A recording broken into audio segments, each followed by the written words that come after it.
오늘 우리에게 주신 말씀의 제목은 구약에 나타난 그리스도 사상입니다. 구약에 나타난 그리스도 사상. 창세기 3장 1절에서 20절을 보면 인간에게 닥친 고난이 어떻게 시작되었는지, 왜 그런 고난이 있게 되었는지 그 내용이 나옵니다. 우리 인류의 조상이죠. 아담과 하와가 나오죠. 에덴 동산에 축복 받았습니다. 그죠? 그런데 그 에덴 동산에 계속 있지 못하고 결국은 에덴 동산에서 쫓겨나는 그런 일들이 일어나거든요. 그죠? 왜 그런 일이 일어납니까? 누구 때문입니까? 무엇 때문입니까? 하나님처럼 되고자 마귀에게 속아서, 그래서 죄를 짓는 거죠. 그죠? 죄를 가지고 죄에 덮여서 에덴 동산에 있을 수는 없기 때문에 하나님은 죄와 함께 하지 않으시기에 에덴 동산에 있을 수 없습니다. 그죠? 그래서 인간에게서 어떤 결과가 나왔냐? 남자들은 평생 수고해야 하고 땀 흘리지 않으면 땅의 소산을 거둘 수 없고, 여인은 해산하는 고통을, 잉태의 그 고통을, 물론 자녀가 출생함으로 기쁨도 있지만 죽을 것 같은, 저는 여자가 아니라서 그런 고통 겪어본 적이 없지만 진짜 어쨌든 고통이 큰갑더라고요. 그죠?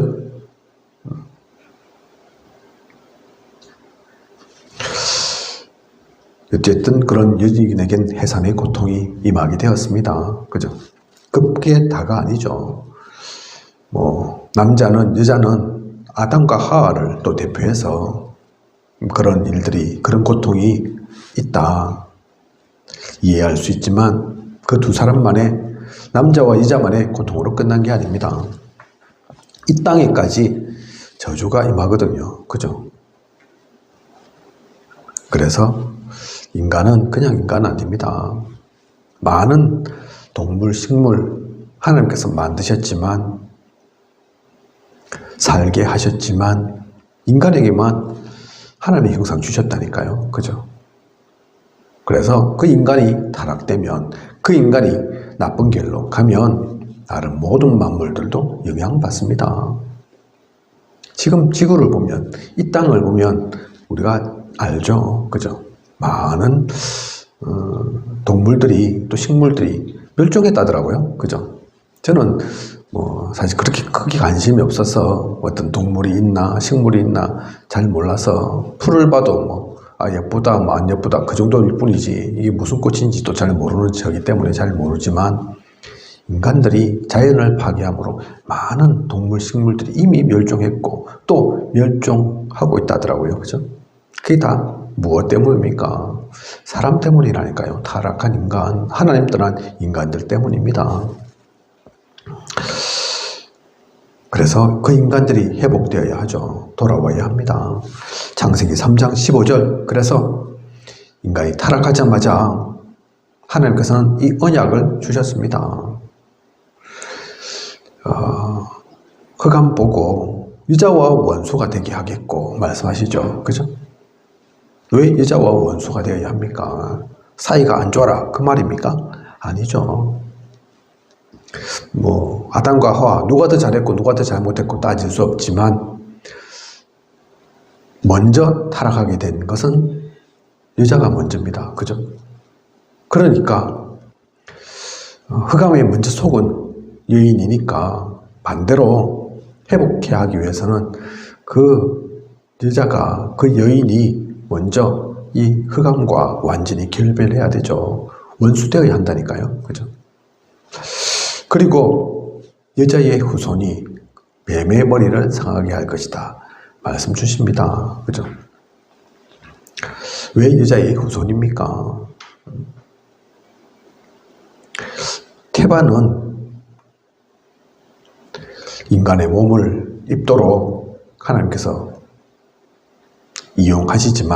사용하시지만, 그래서 여인으로부터는 출생해야 되지만, 그 육신적인 DNA가 섞이지 않는 영적인 DNA도 다른 그런 이가 나와야지만 흑암에 영향받지 않으니까, 그래서 여자의 후손 말씀하시는 거라니까요. 그죠? 여자의 후손이 와서 이 영적 문제를 해결해야 합니다. 창세기 3장 1절에서 20절에 그래서 그 내용이 있는 거죠. 메시아 구약에서는, 그죠? 신약에서는 그리스도, 인간이 타락하고 선악과 사건이 일어나고 가장 먼저 하나님께서는 우리에게 이 복음을 주셨습니다. 그리스도가 올 것을 창세기부터 그래서 예언하고 있다니까요. 그 그리스도가 아니면 안 됨을. 하나님처럼 되고자 했던 인간들이 완전히 바뀌어져서 하나님만 중심하도록, 하나님만 진짜 섬기도록 그 표상으로 그래서 그리스도가 오시는 거라니까요. 그죠? 그리고 출애굽기 12장 1절에서 15장 27절 보면 유월절 사건과 출애굽 나옵니다. 시간이 많이 좀 지났죠. 창세기 때보다. 그죠? 이 당시에 이스라엘은 애굽의 노예였습니다. 400년 동안 그것도. 그죠? 변화가 있습니까? 애굽 노예 생활에서 대를 이어서 지금 그렇게 하는데, 우리나라도 한 40년 일본의 식민지로 있었는데 아직까지도 그 영향이 있는 것처럼 400년 동안 애굽의 노예 되다 보니까 이제는 완전히 노예 그 자체입니다. 시켜서 노예 아니고 부모 또 할아버지 할머니 다 노예였다 보니까 당연한 것으로 벗어날 생각, 빠져나올 생각 전혀 하지 못하고 그렇게 사는 게 너무나 당연하고 그렇게 되어 있던 이스라엘 민족이라니까요. 그런데 바로왕의 생각은 다르죠. 노예인데도 숫자가 자꾸 늘어납니다. 그죠? 그래서 노예로만으로도 만족 못한다니까요. 아이고 저들은 노예니까 힘도 없으니까 우리한테 지배 당하니까. 하지만 위정자의 입장은 그렇지 않다니까요. 야, 너무 숫자가 많이 늘어나는데 안 되겠는데. 그래서 노예인데도 불구하고 거기서 놔두는 것이 아닌 그런 이스라엘 민족을 멸절시킬 계획을 바로왕이 생각합니다. 그러니 얼마나 포악합니까? 세상이 그렇다니까요. 흑암이 결국은 하는 것은 그렇다니까요. 우리가 조금 힘들고 어려우면 이제 이 정도 고통 줬으면 됐지. 만족하지 않습니다. 완전히 우리가 멸망할 때까지, 끝장날 때까지라니까요. 그걸 알아야 합니다. 그래서 하나님은 그걸 아시니까 출애굽기 3장 18절 모세에게 출애굽해야 됨을 얘기하죠. 그죠? 그 이전에 성경에 보면 바로왕의 마음을 완악하게 하셨다고 되어 있습니다. 그죠? 바로왕도 뭐 원래 성격이 못됐고 나쁘고 그럴 수 있지만 하지만 하나님이 그거 모르는 게 아니다. 그 얘기죠. 아신다. 아시는데도 왜 놔두었을까? 왜 놔두었을 것 같습니까? 이스라엘이 망하라고? 다 죽으라고? 멸망하라고? 아닙니다. 정신 못 차리고 있는 노예로만 그냥 만족하고 있는 이스라엘 민족, 그것이 아님을 빠져나올 생각을 갖도록 언제까지 애굽의 노예로 있어야겠습니까? 그죠? 그래서 바로왕을 더욱더 움직이신 거죠. 그런 가운데 모세 통해서 출애굽의 피제사, 그 피의 언약으로 나오도록 말씀 주십니다. 그런데도 그냥 나오지 못합니다. 그죠? 금방 나오는 게 아니라니까요. 9가지 재앙을 겪습니다. 애굽이 겪는 거죠, 대표적으로. 그죠? 그 9가지 재앙이 애굽이 섬기던 우상들이라고 얘기하죠. 그죠? 섬기던 건데, 오히려 그게 애굽에게는 고통된다니까요. 그죠? 개구리를 섬기고, 파리를 섬기고, 나일강을 섬기고, 아무리 섬김들 뭐합니까? 우상인데 오히려 고통 올 뿐이죠. 그럼에도 불구하고 이스라엘 민족 또한 빠져나오진 못합니다. 그죠?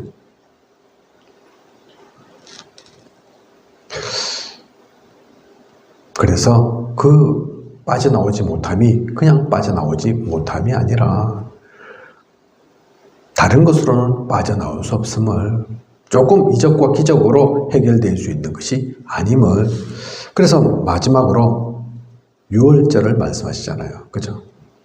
어린 양의 피를 바를 그때에 그 피 바르지 않은 집의 장자는 또 가축이라 하더라도 첫 출생된 것들은 다 죽는. 왜 그렇습니까? 그 이유가 뭡니까? 그게 그리스도를 상징한다니까요. 그리스도의 피의 언약을 상징한다니까요. 그죠? 결국 하나님은 이스라엘 민족을 통해 또 애굽에게 무엇을 말씀하시고자 한 겁니까?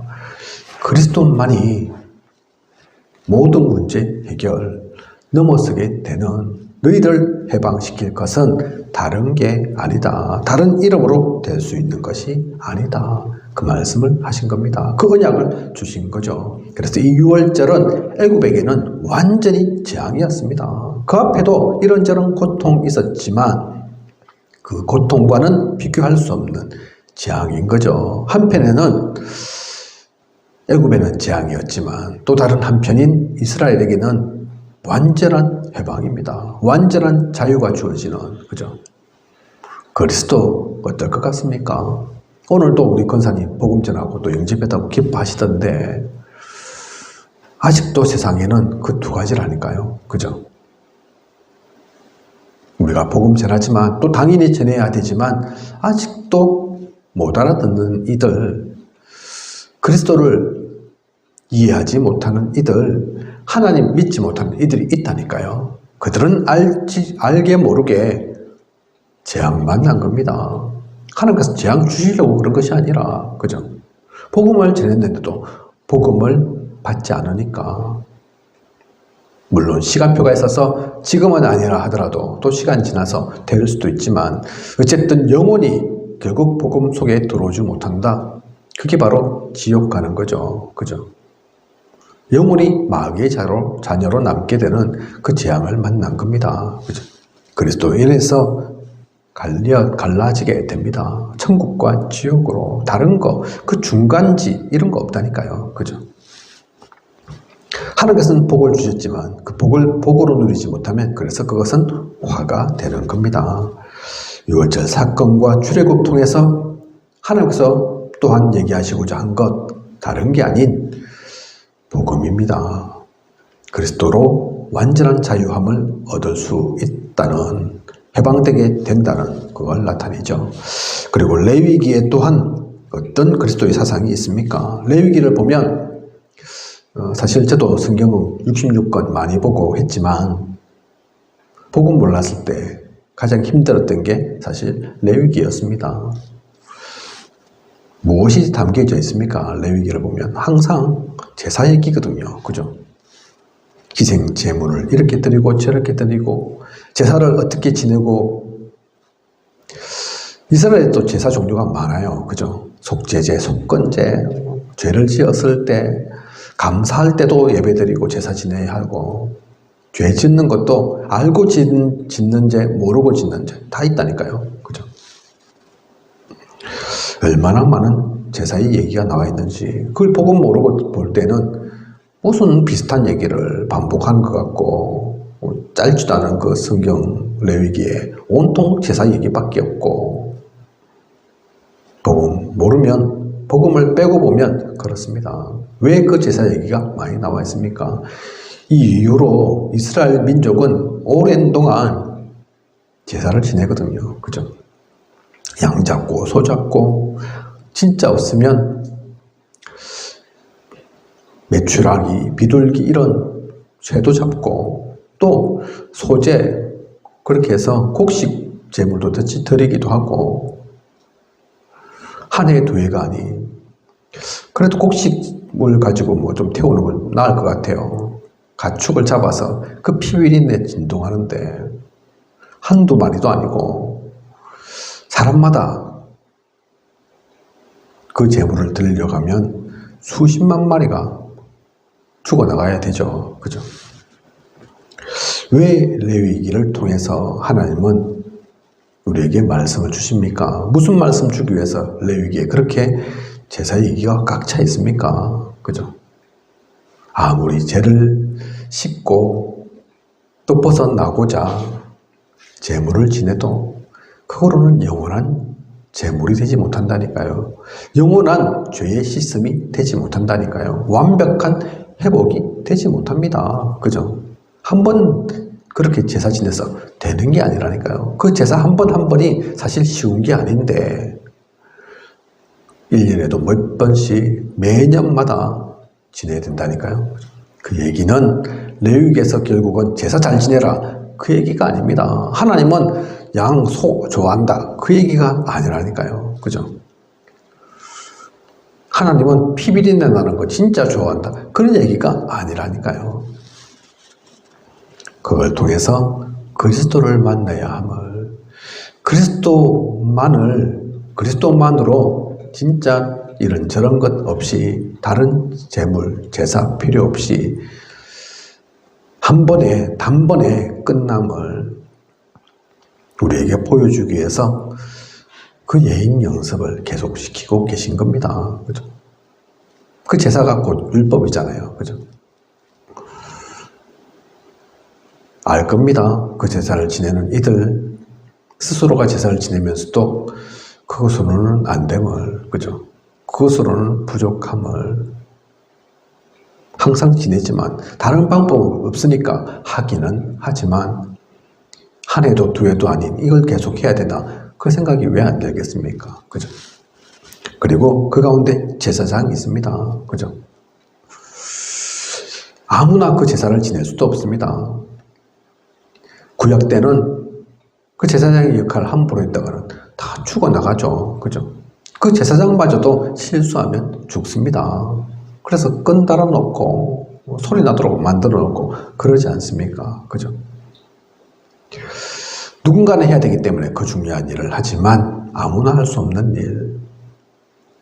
그런데 그리스도는 완벽한 제사장으로 대대 제사장으로 성경에 기록되어 있는 만큼 그 주님은 그런 제사장 아니라니까요. 부족한 제사장, 잘못하면 죽어나가는 제사장, 그런 제사장이 아닙니다.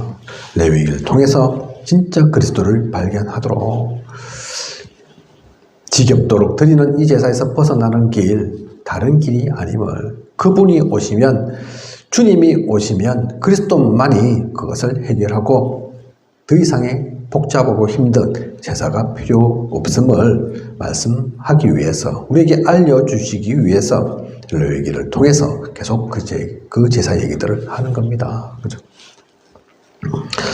그리고 구약 가운데 선지자가 있죠.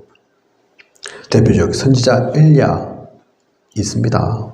엘리야는 모세와 더불어서 선지자이지만 또한 구약을 대표한 인물이라니까요. 이적과 기적을 얼마나 많이 행했는지요. 그죠? 그리고 그 뒤를 이어서 엘리사 있습니다. 엘리야의 영감의 갑절을 돌라고 했던 도단성 운동의 주인공이었던 이사야 선지자, 대표적인 선지자죠. 구약의 예언서 기록했던, 그리고 수많은 중요한 기록들을 남긴 그 이사야 선지자입니다. 그죠? 이들이 결국 한 일은 뭡니까? 많은 일들을 했지만 하나님의 말씀을, 언약을 이 선지자들을 통해서 이스라엘 민족들로 하여금 알게 하셨거든요. 하지만 그들도 완전하지는 않았습니다. 주님 오셨을 때 그래서 모세와 엘리야, 마태복음 17장에 기록되어 있지 않습니까? 그죠? 베드로는 그것도 모르고 아직도 여기가 좋사오니 초막셋을 짓자고 얘기하지만 곧 나오잖아요. 모세도 엘리야도 사라지고 예수님만 남더라. 그죠? 아무리 훌륭한 선지자 엘리야이지만 그 엘리야로는 그리스도의 일을 할 수 없습니다. 말씀 전하지만 말씀이 필요하니까 하나님께서 또 말씀 주셔야지만 중요한 말씀도 담지만 전달하지만 이들이 완벽한 게 아니라니까요. 그죠? 그래서 우리는 그리스도를 참 선지자라고 얘기합니다. 그리스도만이 참 선지자이십니다. 영세전부터 있고 영혼까지 있을 완벽한 선지자이시죠. 그죠? 그래서 구약에 오늘 말씀드린 엘리야, 엘리사, 이사야는 대표적인 선지자지만 그 외에도 여러 선지자들이 있습니다. 그 앞에는 성전자라고 불렸던 그죠? 먼저 보는 사람 또는 먼저 아는 사람 통해서 계속해서 말씀을 주지만 그 누구도 완벽한 선지자는 되지 못합니다. 때로는 한 시대에 선지자가 한 명이 아니라 여러 명이 있기도 하다니까요. 그죠? 다윗 왕이 다스리던 시대에 선지자는 나단 선지자가 대표적이죠. 또 갓 선지자도 있다니까요. 그죠? 그뿐만 아닌 많은 선지자가 나오지만 그래서 하나님 말씀 전하지만 그들도 사람이고 길게는 몇십 년 사역하다가 갑니다. 그 뒤에 있는 선지자들 또 실수도 합니다. 부족한 것도 있다니까요. 다윗이 성전 지으려고 할 때 나단 선지자하고 상의를 한다니까요. 상담합니다. 나도 이 백항목 궁에 있는데 아이고 저 언약궤는 저 광야에서 절하고 있고 그래서 성전 짓는 게 어떻겠습니까? 나단이 뭐라고 얘기합니까? 요 하나님께서 당신과 함께 하시니 하소서 그런다니까요. 그런데 그날 밤에 나단 선지자 꿈에 주님 하나님께서 나와가셔서 여호와 하나님께서 말씀하시기를 네가 아니다 솔로몬이다 그런 말씀하신다니까요. 선지자라고 완벽하지 않습니다. 그죠? 바울이 예루살렘 들어가려고 할 때 그 계시를 받던 이들이 반대한다니까요. 예루살렘 가면 큰일 납니다. 제대로 본 거죠. 예루살렘 가서 바울은 붙잡혀서 로마로까지 끌려가니까. 그죠? 본 거는 맞는데 잡혀가는 거 그 제대로 봤는데 중요한 건 그게 아니라니까요. 이게 하나님의 뜻이냐 아니냐. 죽어도 아파도 힘들어도 하나님이 원하시면 그 가운데 있어야 되거든요. 그죠? 그걸 못 본다니까요. 선지자도 중요한 하나님의 말씀 전달하는 역할을 하지만 완벽하지 않습니다. 우리가 잘 알고 있는 사울왕도 계시를 했다고 성경 속에 나옵니다. 그죠? 야, 이 왕인데 왕인 너에게도 누가 이런 선지자 역할을 줬냐? 사람들이 그렇게 얘기를 한다니까요. 그죠? 그래서 우리는 필요하지만 꿈도 보고 계시도 보고 환상도 보고 예언도 하고 필요하지만 완벽하지 않습니다. 하나님께서 우리에게 주신 은사에 불과한 거지 그것을 통해서 우리는 더욱더 그리스도를 사모하고 그리스도를 또 원해야지 내가 그리스도 되려고 하면 내가 잘난 줄 알면 안 된다니까요. 그죠? 이 선지자 그 일, 그 직무 그걸 통해서도 결국은 발견해야 될 것은 그리스도입니다. 그리고 이스라엘에는 또 왕도 있었죠. 요즘 계속해서 우리는 사울, 다윗 관련된 말씀들이 지금 나오고 있지만 제일 먼저 세워졌던 사울 왕 완벽하게 실패합니다. 그죠? 아무나 뽑은 게 아닌데 이스라엘 사람들 중에서는 청년들 중에서는 그래도 낫다고 한 사울인데 키도 한 뼘이나 더 큰 인물인데 집안도 좋고 그죠? 그런데 실패한다니까요. 그 뒤를 이은 다윗 왕은 성공하죠. 하지만 그렇다고 해서 다윗 왕은 완벽합니까? 아닙니다. 실수 많이 하죠. 그죠? 성경 속에 많은 왕들이 나옵니다. 이스라엘의 왕, 유다의 왕, 많은 왕들이 나오는데 그 중에서 잘한 왕도 있죠. 실력이 뛰어났던 왕들도 있다니까요. 하나님의 사람이라고 불리는 왕들도 있다니까요. 그가 기도함에 이적과 기적이 일어나는 왕들도 있다니까요. 그죠? 하지만 어떤 왕도 완벽하지 않습니다. 솔로몬 왕 완벽합니까? 세상에 그 누구보다도 지혜가 있었던 솔로몬 왕 완벽합니까? 히스기야 왕 대표적인 이스라엘 왕이죠. 근데 실수해가지고 저 바빌론 신하들 왔을 때 뭐 자랑한답시고 이리저리 보여줘가지고 나중에 그 이스라엘이 바빌론으로부터 얼마나 고초를 겪는데요. 어느 누구도 완벽하지 않습니다. 진짜 왕이 오셔야 합니다. 진짜 왕이 필요합니다. 다른 나라에도 물론 왕이 없는 것은 아니지만 이스라엘의 왕은 또 다른 거라니까요. 또 다른 의미입니다.